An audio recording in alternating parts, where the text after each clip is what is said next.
देखिए, ऐसा है कि डिपार्टमेंट ऑफ कल्चर की तरफ से ये एक अच्छा इनिशिएटिव लिया गया है और हर साल वर्ल्ड हेरिटेज वीक इसी तरीके से सेलिब्रेट किया जाता है। और आज भी हम जैसा ऐसे देख रहे हैं कि एक बहुत खूबसूरत एग्जीबिशन, एक नुमाइश यहाँ पर है, जहाँ पर काफ़ी सारे स्टूडेंट्स हमारे स्कूल से भी, कॉलेजेस से भी पार्टिसिपेट कर रहे हैं।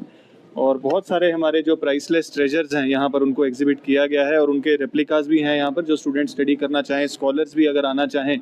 तो 19 से 25 तक जो ये हेरिटेज वीक हम मना रहे हैं उसके अंदर दे आर मोस्ट वेलकम। और एक हेरिटेज वॉक भी आज फ्लैग ऑफ करने का हमें मौका मिल रहा है, जो कि एक सालाना प्रैक्टिस भी है।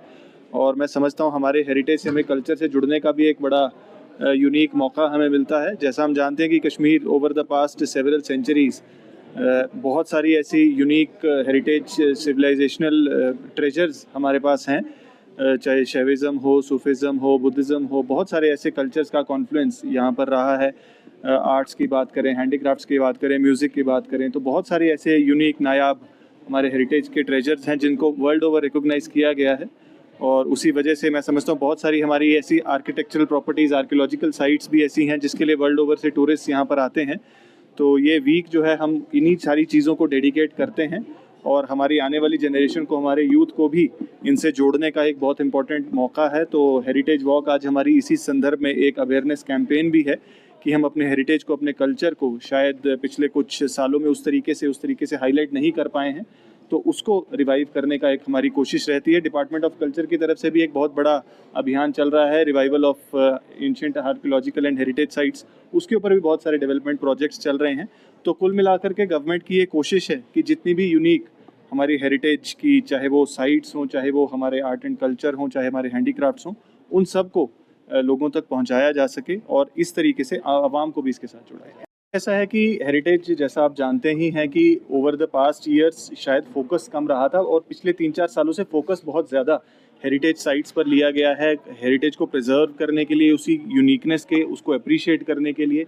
जो हमारी सिविलाइजेशंस ने हमें over the years, over decades, over centuries दिया है, उसको कैसे संभालना है और आगे की जनरेशन्स तक कैसे पहुंचाना है, उन सभी चीज़ों का मैं समझता हूँ एक वीक के अंदर एक कैप्सूल हमारा चलता है। इसके अंदर हमारे बहुत सारे इनिशिएटिव्स डिपार्टमेंट ऑफ कल्चर की तरफ से लिए जा रहे हैं। एक बड़ी वर्कशॉप भी 24 को SKCC में ऑर्गेनाइज हम कर रहे हैं, जिसके अंदर हमारे बहुत सारे कंजर्वेशनिस्ट, हमारे आर्कियोलॉजिकल एक्सपर्ट्स, हमारे इंजीनियरिंग एक्सपर्ट्स जो इकट्ठे होंगे और उनका मकसद भी यही होगा कि हम डिस्कस करेंगे कि किस तरीके से हमारी हेरिटेज साइट्स को हम और प्रिजर्व कर सकते हैं और फ्यूचर जनरेशंस के लिए उनके बचाव। देखिए, ऐसा है कि विंटर्स,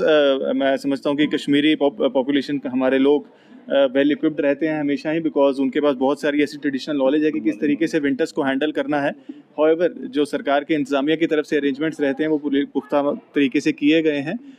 जो हमारी स्नो क्लियरेंस की बात हम करें या पावर सप्लाई की रेस्टोरेशंस की बात करें, अगर खुदा ना खास्ता कोई डिस्ट्रप्शंस उसमें आती हैं, जो हमारी विंटर डंपिंग रहती है खास करके हमारे बॉर्डर एरियाज़ में, चाहे वो कुपवाड़ा हो, बांडीपुरा हो, हमारे 872 ऐसे स्टेशन हैं जहाँ पर 4 महीने के लिए एडवांस में राशन डंप किया जाता है, वो सारी प्रक्रिया पूरी की गई है। LPG के हवाले से भी खास ख्याल इस बार रखा गया है कि लोगों को किसी प्रकार की मुश्किलात का सामना ना करना पड़े। हमारे डिज़ास्टर कंट्रोल रूम्स, चाहे वो श्रीनगर का integrated command and control centre हो, चाहे वो डिस्ट्रिक्ट्स में जो कंट्रोल रूम्स हो, उनको पूरी तरीके से तैनात, वहाँ पर हमारे ऑफिसर्स को डिप्लॉय किया गया है, नोडल ऑफिसर्स को डिप्लॉय किया गया है।